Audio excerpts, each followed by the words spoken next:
کچھ کہتے ہیں روحانی معراج ہوئی ہے، تو لفظ اسرا پھر اللہ نے کیوں فرمایا؟ واہ اسرا کہتے ہیں لے جانے کو. سبحان الذی، پاک ہے وہ ذات، الذی وہ ذات، اسرا جو لے گیا. لے جانے جب روح کی بات تھی تو روح کو لے جانے کی ضرورت نہیں. روح قید ہی نہیں رہتی ہے جس کو لے جانا پڑتا ہے. روح آزاد ہوتی ہے، وہ جہاں کہیں جانا چاہے جاتی ہے، آتی ہے. ہماری آپ کی روح جب ہم سوتے ہیں اپنے بستر پہ تو خواب کی دنیا میں روح کہاں کہاں نہیں چلے جاتی، اور جب جیسے ہی بیدار ہونے کی باری آتی ہے تو فوراً روح واپس آ جاتی ہے. ہماری تمہاری روح سیر کرتی ہے اور اس کے لیے کوئی حد نہیں ہے، کوئی لے جانے والا نہیں ہے. تو رسول اللہ صلی اللہ علیہ وسلم کی جو سیر ہوئی ہے، جو معراج ہوئی ہے، روحانی کیسے؟ جبکہ خدا تعالیٰ نے وضاحت کے ساتھ فرمایا ہے اسرا لے گیا، اور لے جانا روح کو ضرورت نہیں ہوتا، جسم کے لیے ضروری. پھر اس کے بعد اللہ تعالیٰ نے فرمایا اب سبحان الذی اسرا بعبدہ، اللہ تعالیٰ اپنے بندے کو لے گیا. اور عبد کا جو صحیح معنی ہوتا ہے، عبد کا اطلاق جو صحیح ہوتا ہے وہ روح اور جسم کے اوپر ہوتا ہے. عبد اسی کو کہیں گے جو روح اور جسم دونوں رکھتا ہے، صحیح بھی دکھتا. اسی کو عبد کہیں گے. تو اب معلوم یہ ہوا کہ رسول اللہ صلی اللہ علیہ وسلم کی معراج بجسم بروح دونوں کے ساتھ کروائی گئی. کسی اور دلائل اور دقائق کی ہم کو ضرورت نہیں ہے. قرآن کی یہی آیت ہمارے لیے دلیل بن رہی ہے. سبحان الذی اسرا بعبدہ. اب آگے ایک لفظ اللہ تعالیٰ نے فرمایا لیلن. لیلن فرمایا، لیلن کہ رات کے ایک حصے میں. اگر روحانی معراج ہوتی تو زمانوں سے روح پاک ہے. ظرف زمان، ظرف مکان، یعنی کہ جگہ سے، وقت سے روح پاک ہوتی ہے. لیکن جسم کے لیے وقت اور جسم کے لیے جگہ طے ہے. اسی لیے اللہ تبارک و تعالیٰ نے فرمایا کہ رات کے ایک حصے میں اپنے بندے کو لے جانے والا لے گیا. اللہ تعالیٰ لے گیا. تو یہ جو لیلم ہے یہ خود دلیل دے رہا ہے کہ وقت کو مقرر کیا جا رہا ہے. رات کے حصے کو مقرر کرنا آپ کی عبدیت کے اوپر دلالت کرتا ہے کہ آپ بجسم بروح اللہ تبارک و تعالیٰ کے دیدار کے لیے، معراج کے لیے لے کر گئے. اس کے بعد پھر اللہ تبارک و تعالیٰ نے اور بھی وضاحت کے ساتھ ارشاد فرمایا من المسجد الحرام الى المسجد الاقصى. مسجد حرام سے مسجد اقصی کی طرف یہاں پر بھی جگہوں کو طے کیا جا رہا ہے کہ ایک جگہ سے دوسری جگہ پر اللہ تعالیٰ لے گیا ہے. تو جگہوں کی خصوصیت یہ دلیل بن رہی ہے کہ رسول خدا صلی اللہ علیہ وسلم بجسم معراج کو لے کر گئے. آپ کو لے جایا گیا، بجسم آپ معراج کیے ہیں. تو بولنا مقصود یہ ہے کہ ہم مہدوی جو قرآن کی آیت پیش کرتے ہیں قُلْ هَٰذِهِ سَبِيلِي أَدْعُو إِلَى اللَّهِ عَلَىٰ بَصِيرَةٍ، کہ حضور فرماتے ہیں اللہ کا فرمان ہوتا ہے کہ بلاؤ اللہ تعالیٰ کے دیدار کی طرف، یہ میرا راستہ ہے. میں بھی اور وہ بھی جو میرے بعد آئے گا، تو یہ دیدار کے راستے میں اللہ کے نبی صلی اللہ علیہ وسلم نے جو بصیرت کی دعوت دی ہے وہ دنیا میں بھی دی ہے. اور آپ بجسم جا کر بتائے ہیں کہ سر کی آنکھوں سے اللہ تعالیٰ کا دیدار ممکن ہے.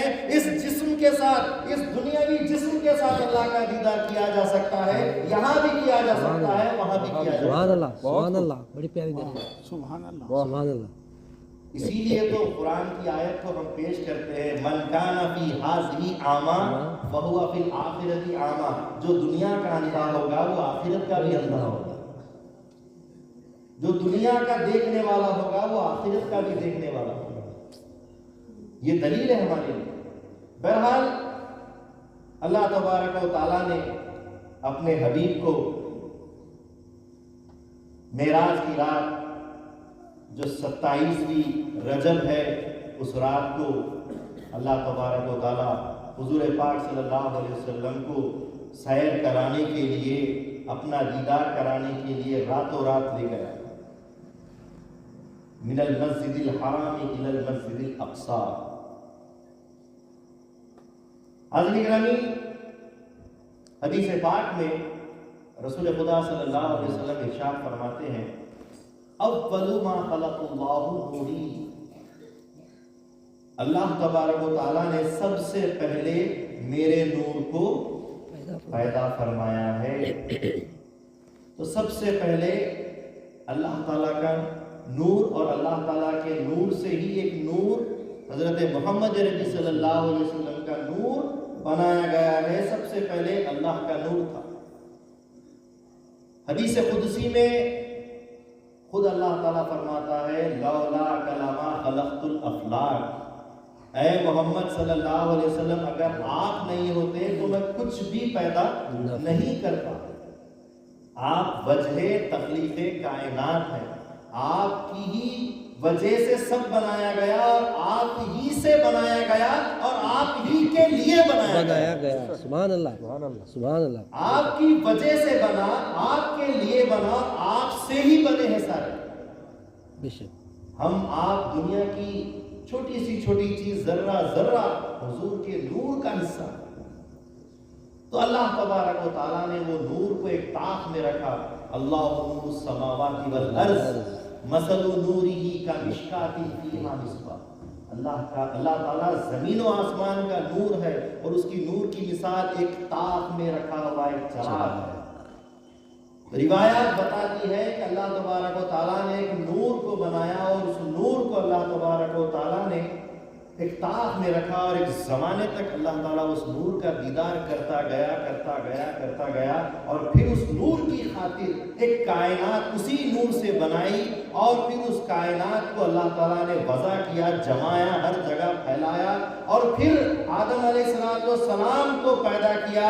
آدم علیہ السلام کو بھی حضور صلی اللہ علیہ وسلم کے نور سے بنایا، کہ جو مٹی اس زمین پر ہے وہ بھی رسول اللہ صلی اللہ علیہ وسلم کے نور سے مٹی بنائی گئی ہے۔ یہ جو کعبہ ہے، اس کے قطرے کو، مٹی کے قطرے کو پانی کے بلبلے پر اللہ تعالیٰ نے رکھا، اور وہ زمین بنتا چلا گیا۔ وہ پانی کی بوند بھی حضرت رسول خدا صلی اللہ علیہ وسلم کے نور کا حصہ ہے۔ وہ حجر اسود بھی حضور کے نور کا حصہ ہے۔ حضرت آدم علیہ السلام بھی حضور کے نور کا حصہ ہے۔ وہ مٹی لائی گئی جو حضور کے نور سے تھی، اس مٹی کا پتلا بنایا گیا جو حضور کے نور سے تھا، اور مٹی کا پتلا بنانے کے بعد اس میں اللہ تعالیٰ نے اپنی روح پھونکی، اور اللہ تعالیٰ نے اس نور کو حضرت آدم علیہ السلام کی پیشانی پہ رکھ دیا۔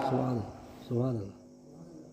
پھر زمانہ گزرتا گیا، اولاد آدم دنیا میں بستی گئی، اور وہ نور منتقل ہوتے ہوئے انبیاء مرسلین سے ہوتے ہوتے حضرت عبداللہ کی صلب میں آیا، اور پھر وہ نور بی بی آمنہ کے پیٹ میں آیا، اور پھر وہ دنیا میں آیا۔ جب وہ نور دنیا میں آیا تو وہ نور بشری بن کے آیا، وہ نور جو بشر کی صورت میں آیا، اور پھر ایک وقت تک اللہ تبارک و تعالیٰ نے اس کو دنیا میں رکھا، اس کا ایک مقام بنایا۔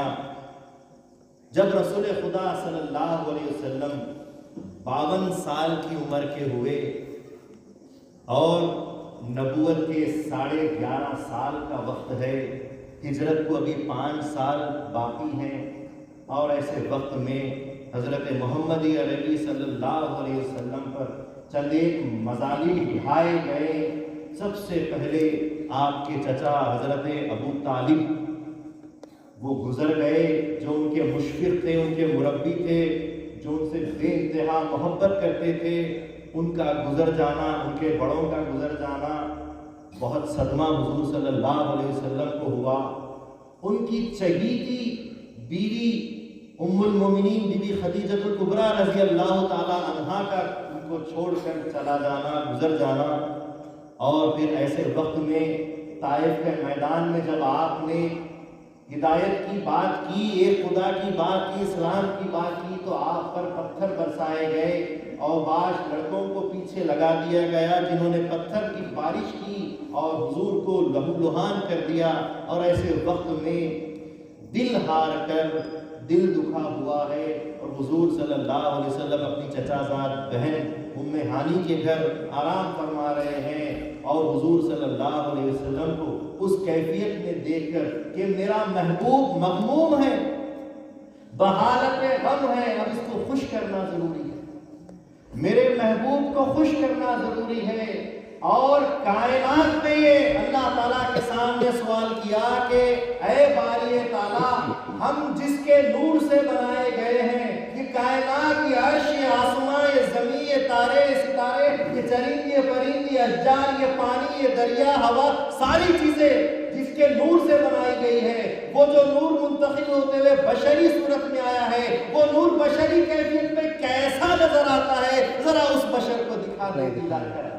اسی لیے حضور کو بشری کیفیت میں اوپر لے جایا گیا کہ حضور کو نور تو سب دیکھے تھے، لیکن بشری کیفیت میں دیکھنے کی جو تڑپ ساری کی ساری کائنات اور مخلوقات کو تھی، اس بشری کیفیت کو دکھانے کے لیے اللہ تعالیٰ نے بشری حالت میں ہی، عبدیت میں ہی اللہ تعالیٰ نے ان کو عرش معلیٰ، سدرۃ المنتہا ساروں کے سامنے کھڑا کر دیا۔ سبحان اللہ، سبحان اللہ، سبحان اللہ۔ حضرت محمد ربی صلی اللہ علیہ وسلم کی اس معراج کی یہ حکمت ہوئی کہ آپ کو معراج کیوں کروائی گئی؟ آپ کو خوش کرنے کے لیے۔ ساری کائنات، بلکہ اس کائنات کا بانی و خالق بھی حضور کا عاشق، اللہ تعالیٰ بھی محبوب خدا صلی اللہ علیہ وسلم سے عشق کرتا تھا، اور وہ خدا تعالیٰ کی عشق کی انتہا یہ ہے کہ وہ خود محمد ربی صلی اللہ علیہ وسلم پر درود پڑھتا تھا اور پڑھواتا تھا۔ وہ خدا تعالیٰ نے جو یہ فرماتا ہے عام انسانوں سے فَاذْكُرُونِي أَذْكُرْكُمْ، تم میرا ذکر کرو میں تیرا ذکر کرتا ہوں، وہ محبوب خدا صلی اللہ علیہ وسلم سے کس قدر عشق کرتا ہوگا۔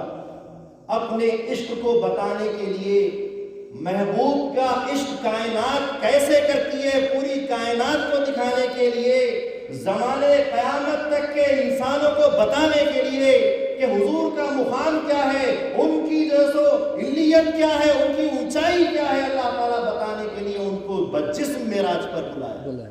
بے شک۔ اور محبوب سبحانی، محبوب خدا صلی اللہ علیہ وسلم جب اپنے بستر پر آرام فرما رہے تھے تو ایسے میں اللہ تبارک و تعالیٰ نے حضرت جبریل امین علیہ السلام کو فرمایا، اے جبرائیل، آج ہمارے محبوب کو ہم سے ملاقات کے لیے لے آؤ، ہم ہمارے محبوب کی ملاقات کے مشتاق ہیں، ہم ہمارے محبوب کی ملاقات کے مشتاق ہیں، انہیں ہمارے پاس لے آؤ۔ تو حضرت جبریل امین علیہ السلام نے عرض کی، یا باری تعالیٰ ابھی لے آؤ؟ کہا کہ نہیں، کچھ تیاری کرو، اور رات کے حصے میں ان کو لے آؤ۔ رات کو چنا گیا، یہ رات بڑی خاص بات ہے۔ رات میں حضرت گرامی، کوئی بھی کام، کوئی بھی سفر اگر کرنا ہو تو اس کے لیے کوئی بھی دن کا وقت مقرر کرتا ہے، دن کے وقت کو چنتا ہے کہ دن کے وقت کام روشنی میں آسانی سے ادا ہو جاتا ہے، دن کے وقت میں کام آسانی سے ہوتا ہے۔ لکھنے کے لیے بیٹھتے ہیں، اندھیرے میں بیٹھیں گے؟ لکھنا پڑھنا ہو تو روشنی کی ضرورت ہے، کسی کو دیکھنا ہو، پہچاننا ہو، کوئی ملنے آیا ہو تو چہرے کی پہچان کے لیے روشنی کی ضرورت ہے۔ اس نور کے ساتھ ایک اطراف میں بھی نور ہونا چاہیے، آنکھوں میں بھی جوت ہونی چاہیے، اطراف میں بھی روشنی جوت ہونی چاہیے، تب کسی کی پہچان ہوتی ہے۔ رسول خدا صلی اللہ علیہ وسلم کو ساری کائنات کے سامنے پیش کیا جا رہا ہے، ان کا دیدار ساری کائنات کو کروایا جا رہا ہے، اور رسول خدا صلی اللہ علیہ وسلم کو رات کے وقت لے جانے کی بات ہو رہی ہے۔ یہ عجب بات ہے کہ رات کے حصے میں، اور رات بھی کیسی؟ چلیے قرآن کی روح سے کہ رات کو طے کر دیا گیا تو سورج ختم ہو گیا، دن ختم ہو گیا، لیکن رات بھی کون سی رات؟ 27ویں رجب کے جس وقت چاند بھی نہیں ہوتا، چاند کی روشنی بھی نہیں ہوتی، تو اللہ تبارک و تعالیٰ کو در حقیقت ایک اور معجزہ یہاں بتانا مقصود تھا کہ میرا محبوب وہ ذات ہے، وہ شان والا ہے کہ نہ اس کو سورج کی روشنی کی ضرورت ہے، نہ اس کو چاند کی روشنی کی ضرورت ہے، بلکہ جب اس کی سواری نکلتی ہے تو اس کی ذات سے سارا زمانہ روشن ہو جاتا ہے۔ سبحان اللہ۔ اسی لیے اس شاعر نے کہا ہے کہ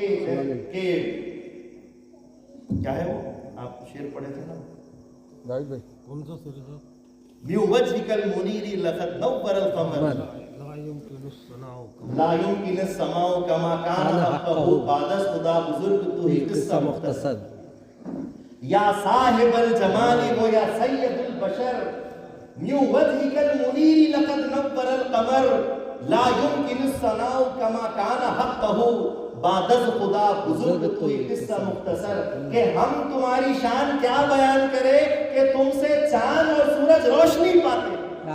سبحان اللہ۔ تم کو چاند اور سورج کی روشنی میں لے جانا نہیں بلکہ وہ خود روشن ہے تو تمہارے نور سے روشن کیے، تو رات کے اس حصے میں لے جانا۔ اللہ تعالیٰ نے قرآن میں بھی بتایا الذی بارکنا حولہ، کہ اللہ تعالیٰ نے اس کے اطراف برکتیں نازل کر دی ہے، برکتیں سجا دی ہیں، کیونکہ جب محبوب آ رہا ہے تو ہر چیز کو سجا دیا گیا اور ان کی روشنی سے ہی ساری سجاوٹ۔ بے شک، سبحان اللہ۔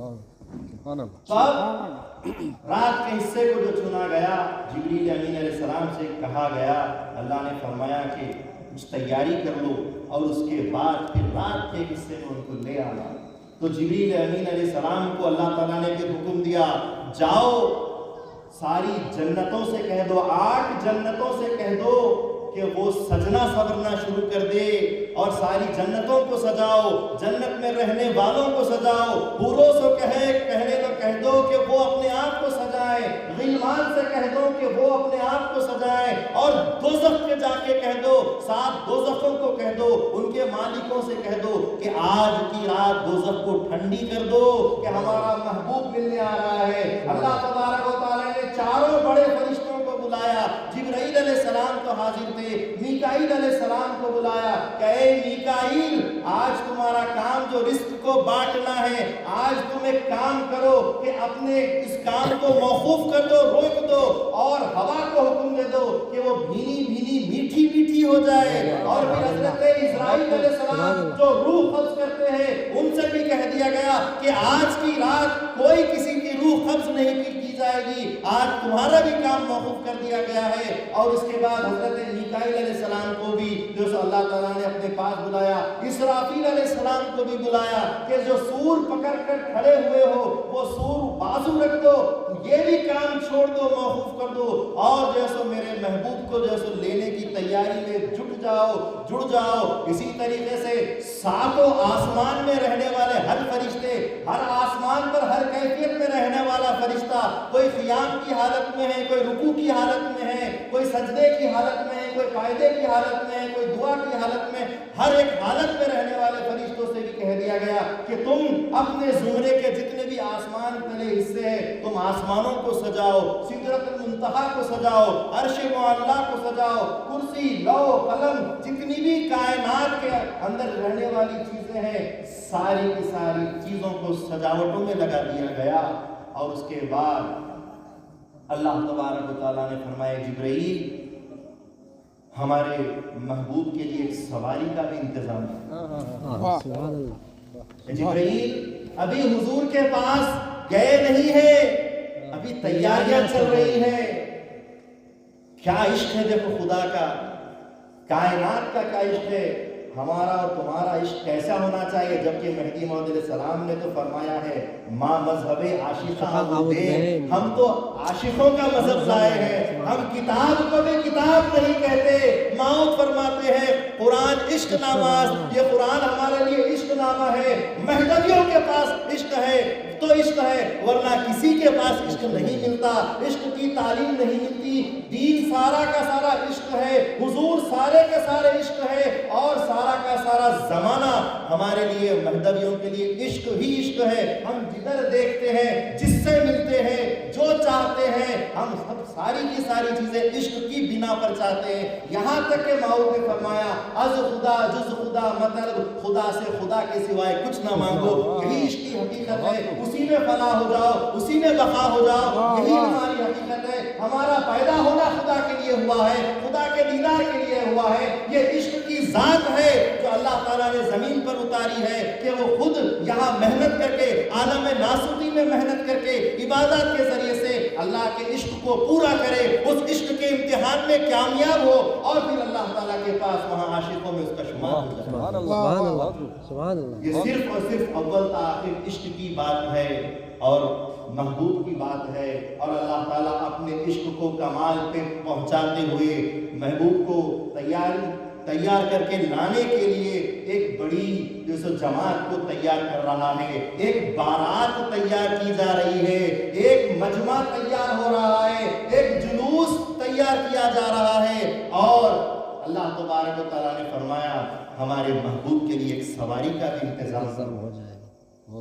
حضرت جبریل امین علیہ السلام کو پھر اللہ تعالیٰ نے حکم دیا کہ اپنے ساتھ 70,000 فرشتے لے لو، اور 70,000 فرشتوں کا وہ جھرمٹ جنت کو گیا. اور جنت میں سب تیاریاں چل رہی ہیں، ہر جگہ سجاوٹ اور روشنی اور چمک دمک نظر آ رہی ہے. ہر جگہ ایک الگ ہی میٹھی میٹھی خوشبو محسوس ہو رہی ہے. اور اس میں حضرت جبریل علیہ السلام نے فرمایا کہ اللہ تبارک و تعالیٰ نے حضور کی سواری کا انتظام کرنے کا حکم دیا ہے، لہٰذا حضور کی سواری کے لیے جو سو جتنے بھی یہاں پر براق ہیں، 40,000 براق روایت میں بتائے جاتے ہیں. تو 40,000 براق کے درمیان اعلان کیا گیا کہ تم میں سے کون ہے جو حضور صلی اللہ علیہ وسلم کی سواری بننا چاہتا ہے. میں کسی ایک کو سواری بنانے کے لیے لینے کے لیے یہاں آیا ہوں. تو سارے کے سارے براق اپنے آپ کو سجانے لگے، اپنے آپ کو جو سو دکھانے لگے. کوئی اپنے آپ کو چل کر دکھا رہا ہے، کوئی اپنی جو سو مستی کو دکھا رہا ہے، کوئی اپنا چہرہ چمکا رہا ہے، کوئی اپنی چال بتا رہا ہے، کوئی اپنی پیٹھ بتا رہا ہے، کوئی اپنا سینہ بتا رہا ہے. ہر براق اپنے آپ کو جو سو نکھار کر پیش کر رہا ہے کہ مجھے چن لو، میں سب سے اچھی سواری بن سکتا ہوں، مجھے چن لو، میں سب سے اچھا ہوں. حضرت جبریل امین علیہ السلام دیکھ رہے ہیں براق اس جنت کے جانور کا نام ہے جو خچر سے اونچا اور گدھے سے چھوٹا ہوتا ہے. گھوڑے کی مانند اس کی جو سو شباہت اور اس کی جو سو بناوٹ بتائی جاتی ہے، اور اس کو پر لگے ہوئے ہوتے ہیں، اور وہ بجلی کی رفتار سے دوڑا کرتا ہے، اور جہاں نظر اس کی پڑتی ہے وہاں اس کا قدم پڑتا ہے. تو وہ براق کی جو سو پوری ٹولی سامنے اپنے آپ کو پیش کر رہی ہے، اور جو سو لے جانے کے لیے تمنائیں کی جا رہی ہیں کہ مجھے لے لو، مجھے لے لو. تو ایسے میں ایک براق ایسا بھی تھا کہ وہ سارے براقوں کو دیکھ رہا تھا، سجے ہوئے دیکھ رہا تھا، ان کی سجاوٹوں کو دیکھ رہا تھا، ان کی جانے کے لیے تیاریوں کو دیکھ رہا تھا. اور وہ سوچنے لگا کہ سب ہی تیار ہو رہے ہیں، آخر میں کون سی تیاری کروں. تو اس نے عشق کی تیاری کی. سبحان اللہ. اس نے عشق کی تیاری کی کہ سب کا ہنسنا اگر مولا کو پسند آ رہا ہے تو کسی کا رونا بھی پسند آئے گا. سبحان اللہ.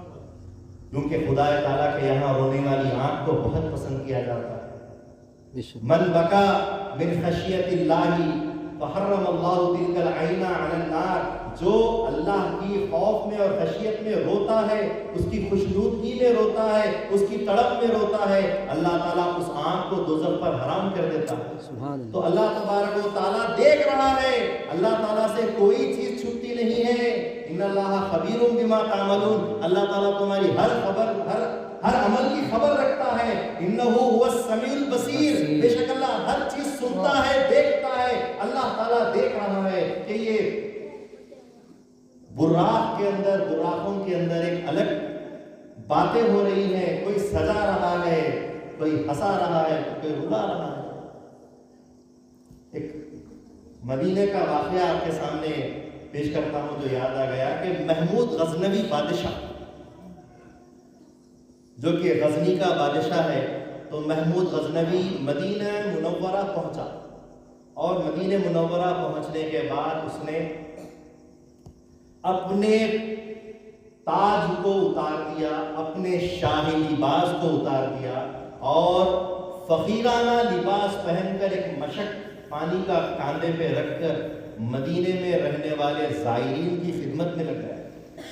بادشاہ وقت ہے، غزنی کا بادشاہ ہے، اور جو ہے سو وہ خدمت میں مدینے میں آنے جانے والوں کی خدمت میں لگ گیا۔ کسی نے اسے دیکھا اور دیکھ کر پوچھا، تم محمود غزنوی ہو؟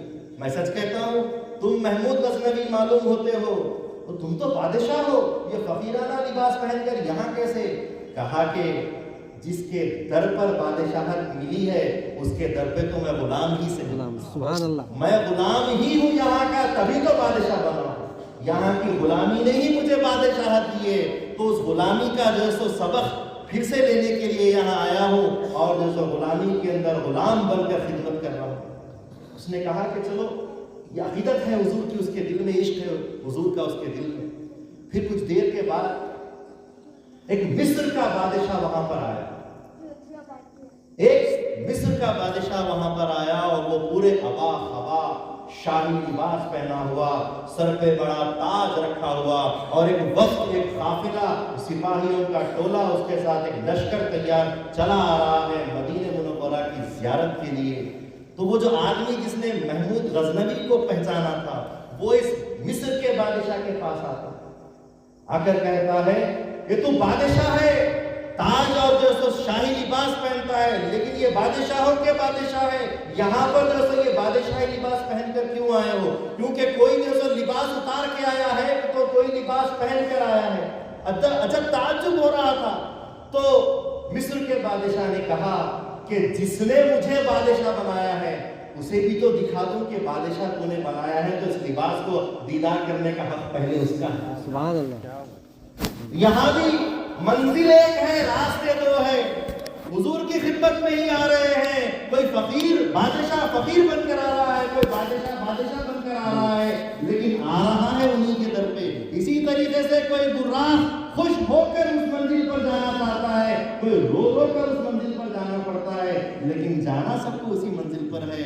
سواری بننا حضور کی سب کو مقصود ہے۔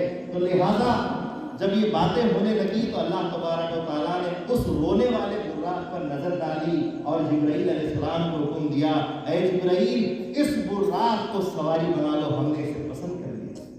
کیا بات ہے، سبحان کسی کا اللہ، سجنا پسند نہیں آیا مگر اس کا رونا پسند آیا۔ پسند آ گیا۔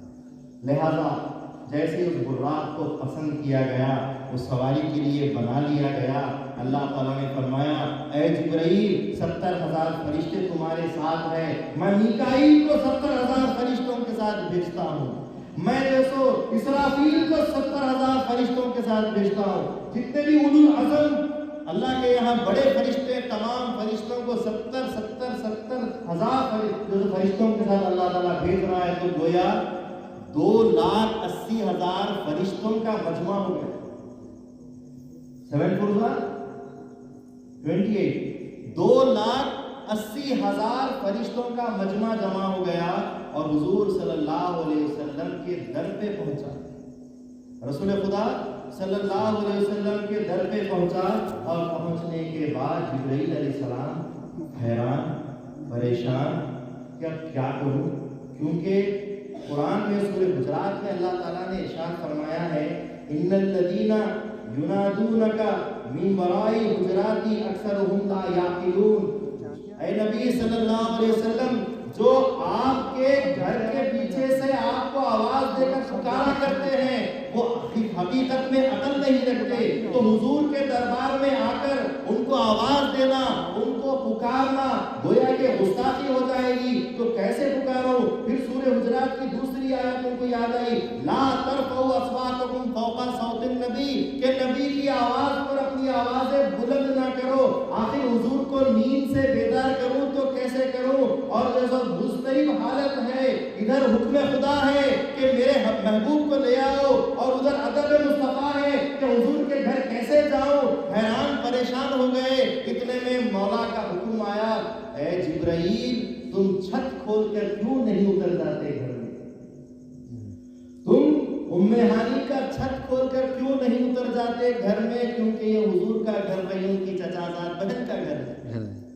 حضور کا گھر ہوتا تو ادب ملحوظ ہوتا, لیکن اب یہ حضور کی چچا زاد بہن ام ہانی کا گھر ہے, لہذا تم چھت کھولو اور میں تمام فرشتوں کی جماعت کے نیچے اتر جاؤ. اب اس کے بعد چھت کھول کر جب جبریل امین علیہ السلام حضور کے پاس پہنچ گئے تو رسول خدا صلی اللہ علیہ وسلم کیا کر رہے ہیں؟ آرام فرما رہے ہیں, نیند لے رہے ہیں, سو رہے ہیں. اب حضور کو بیدار کرنا ہے. تو اب حضور کو بیدار کرنے کے لیے خدا تعالیٰ کا حکم ہوتا ہے, جبرائیل تقبلا قدمئی, ان کے قدموں کو چوم لو. سبحان اللہ.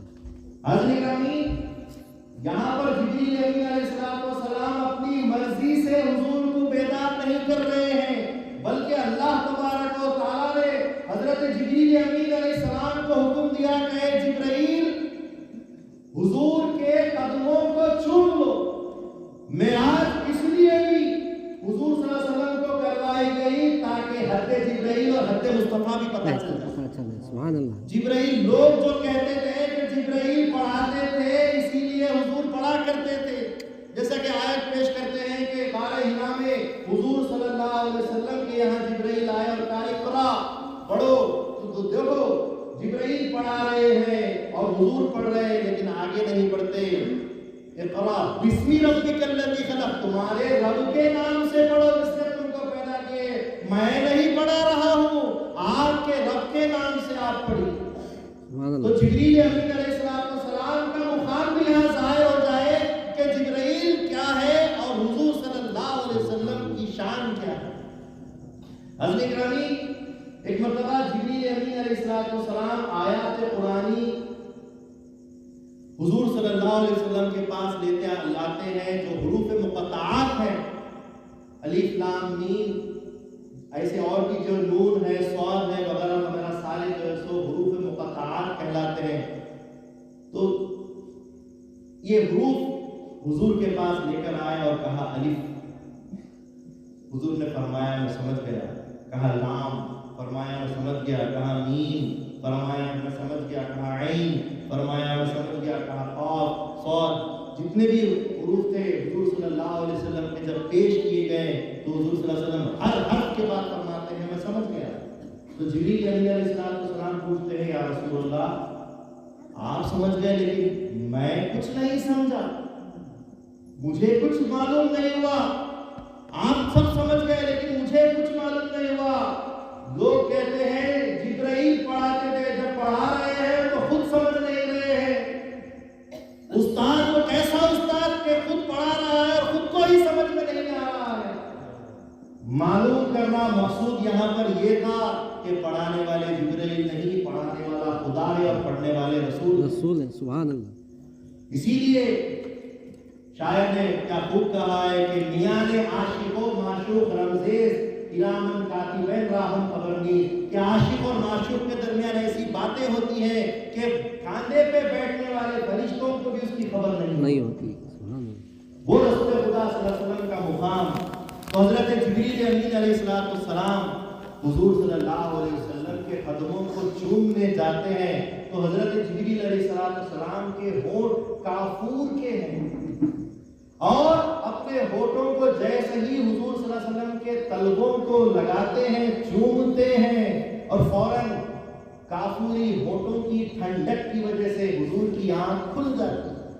اپنی پلکوں کو ملتے ہیں, ہونٹوں سے چومتے ہیں, حضور بیدار ہو جاتے ہیں اور خدا تعالیٰ کا فرمان ہوتا ہے اے جبرائیل تیرے کافوری ہونٹ میں نے آج ہی کے دن کے لیے بنائے ہیں, پیدا کیے ہیں تاکہ تو میرے محبوب کے قدموں کو چھو. سبحان اللہ. حاضرین گرامی, جو لوگ قدم بوسی پر اعتراض کرتے ہیں کہ قدم بوسی جائز نہیں, تو وہ جبرائیل سے سبق لے کہ جبرائیل نے قدم بوسی کی ہے, قدموں کو چھوما ہے, اس سے بڑی دلیل اور کیا ہو سکتی ہے. سبحان اللہ.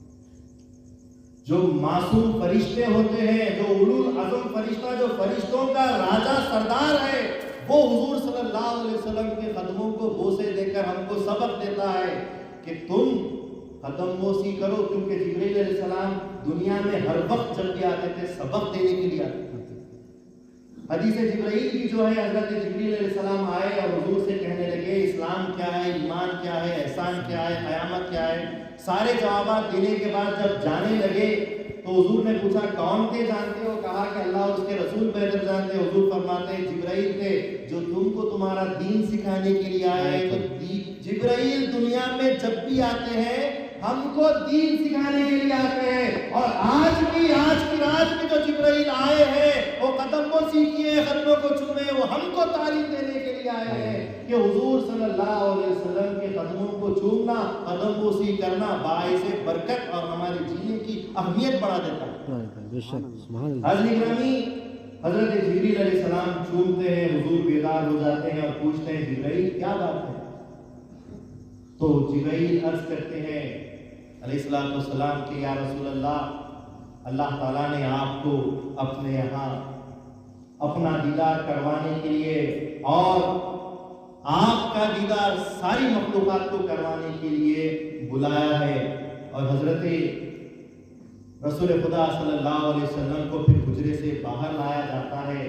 حضور دیکھتے ہیں کہ سارا مجمع، سارا قافلہ موجود ہے، اور براق کو آگے لایا جاتا ہے، اس پر زین باندھی جاتی ہے۔ حضرت اسرافیل علیہ السلام زین پکڑتے ہیں، حضرت میکائیل علیہ السلام لگام پکڑتے ہیں، حضرت جبرائیل علیہ السلام رکاب پکڑتے ہیں، اور حضور کے قدموں کو اپنے ہاتھ میں رکھتے ہوئے ان کو سواری پر بٹھاتے ہیں، اور پھر وہ سواری سب سے پہلے مسجد حرام پر پہنچتی ہے۔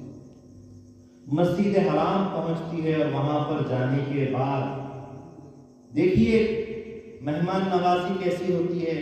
رکا دے دیا گیا مہمان کے پاس کہ آپ آئیے، پھر سواری بھی بھیج دی گئی مہمان کے پاس کہ سواری پہ آئیے۔ اب اس کے بعد جب مہمان کو بلایا جا رہا ہے تو تیاری بھی اس کی کروائی جا رہی ہے۔ حضور صلی اللہ علیہ وسلم کو پھر وہاں پر مسجد حرام کے پاس لے جایا گیا، اور پھر حضور صلی اللہ علیہ وسلم کے یہاں چند ایک فرشتے آئے، ایک سونے کا تشت لے کر جس کے اندر ایمان کا پانی لبریز بھرا ہوا تھا، اور وہ تشت لا کر حضور صلی اللہ علیہ وسلم کا سینے مبارک چاک کیا جاتا ہے، اور ان کا دل انور، دل اطہر نکالا جاتا ہے، اور ایمان کے پانی سے اس دل کو دھویا جاتا ہے، اور پھر سینے میں واپس رکھ کر سینہ واپس بند کر دیا جاتا ہے، اور پھر آب زمزم لایا جاتا ہے، اور حضور صلی اللہ علیہ وسلم کو آب زمزم سے غسل دیا جاتا ہے، اور پھر آب کوثر لایا جاتا ہے، حضور صلی اللہ علیہ وسلم کو کوثر سے وضو کروایا جاتا ہے، پھر جنت سے خاص جنتی لباس، پرتکلف لباس لایا جاتا ہے، اور جنتی لباس رسول خدا صلی اللہ علیہ وسلم کو پہنایا جاتا ہے۔ اتنی پرتکلف ساری چیزیں کی جا رہی ہیں، کیونکہ دعوت بھی تو بڑی ہے، بلانے والا بھی تو بڑا ہے، جانے والا بھی تو شان والا ہے، تو ساری شان و شوکت کو باقی رکھنے کے لیے ایک پوری بڑی تیاری عمل میں لائی جا رہی ہے۔ اور اس کے بعد رسول خدا صلی اللہ علیہ وسلم یہاں سے نکلے اور سیدھا جو سو مسجد حرام سے مسجد اقصی پہنچے۔ حضرت گرامی، مسجد اقصی پہنچنے سے پہلے رسول خدا صلی اللہ علیہ وسلم کی سواری جیسے ہی مسجد حرام سے اڑتی ہے تو رسول خدا صلی اللہ علیہ وسلم مدینہ منورہ جو ان کا مقام ہے اس مقام کے اوپر نظر ڈالتے ہیں، اور سواری لے کر جانے والوں سے کہتے ہیں کہ یہاں سواری کو روکا جائے۔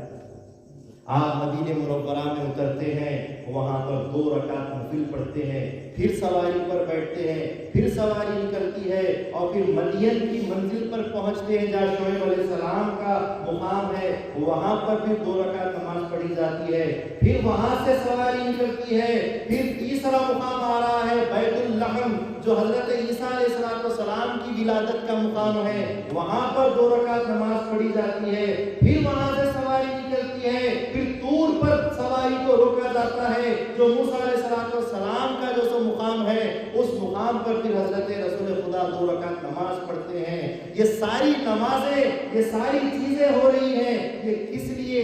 کہ شکر بجا لانے کے لیے کہ اللہ تعالیٰ عزت دے رہا ہے۔ اس سے پہلے کہ خدا کے دربار میں جاؤں، میں خدا کے سامنے اس کا شکر بجا لاتے جاؤں، اور جو پیغمبر گزرے ہیں ان کا جو سو مقام پر میں زیارت کرتے ہوئے ان کی جو سو ان کے پاس نماز پڑھتے ہوئے برکتیں لیتے ہوئے جاؤں، اور اپنی برکتیں وہاں چھوڑتا ہوا جاؤں۔ یہ کرتے کرتے آپ پھر آپ کی سواری بیت المقدس پہنچ۔ اب حاضرین گرامی، بڑا خاص واقعہ بیت المقدس کا ہے، اور یہ ساری چیزیں، اتنا سارا معاملہ ایک رات کے ایک لمحے کے حصے میں ہو رہا ہے۔ بتائیے یہ معجزہ نہیں تو کیا؟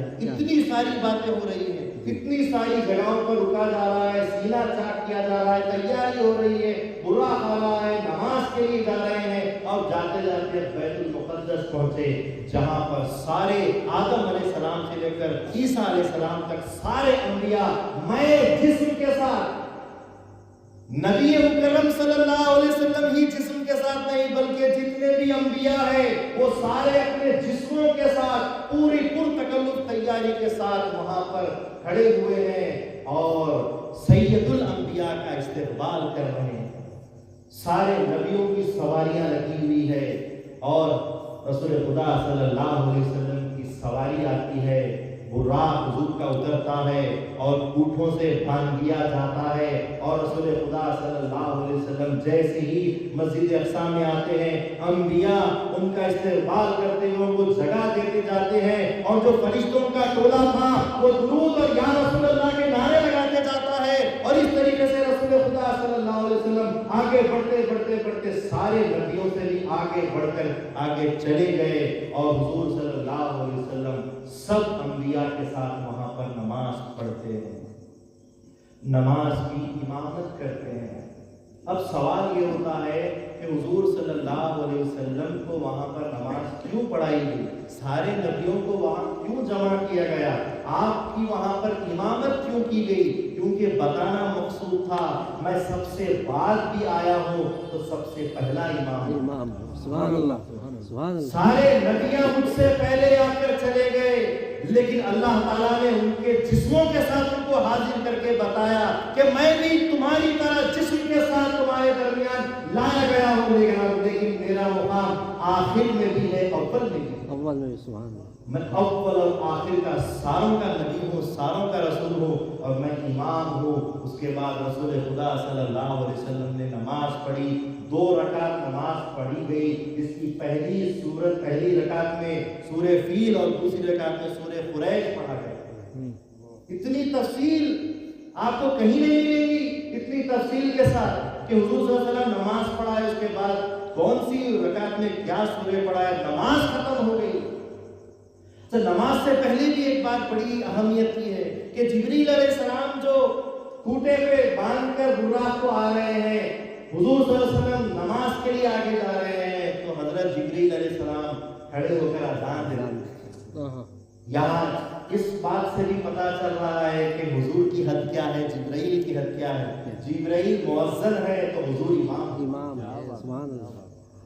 بہرحال نماز ہوئی، نماز کے بعد رسول خدا صلی اللہ علیہ وسلم صدارت کے مقام پر ایک شہنشین پر بٹھا دیے جاتے ہیں، جس طریقے سے آج یہ مجمع ہم کو نظر آ رہا ہے، ایسا ہی ایک مجمع بیت المقدس میں رکھا گیا، ایک جلسہ رکھا گیا، اور اس میں صدارتی مقام پر شہنشین پر رسول خدا صلی اللہ علیہ وسلم تشریف فرما ہوئے، اور اس کے بعد سب سے پہلے آدم علیہ السلام اجازت لے کر خطاب کے لیے کھڑے ہوئے، چند کلمات خطاب میں پڑھے اور آپ کی تکریم میں پڑھے، آپ کی بزرگی میں پڑھے، اور پھر سلام بجا لاتے ہوئے اپنی جگہ بیٹھ گئے۔ پھر ان کے بعد نوح علیہ السلام کے بعد ابراہیم علیہ السلام، سارے نبی آتے گئے، خطاب کرتے گئے، تقریر کرتے گئے، اور پھر اپنی جگہ بیٹھتے گئے، یہاں تک کہ سارے نبیوں نے تقریریں کی، اور اس کے بعد رسول خدا صلی اللہ علیہ وسلم کا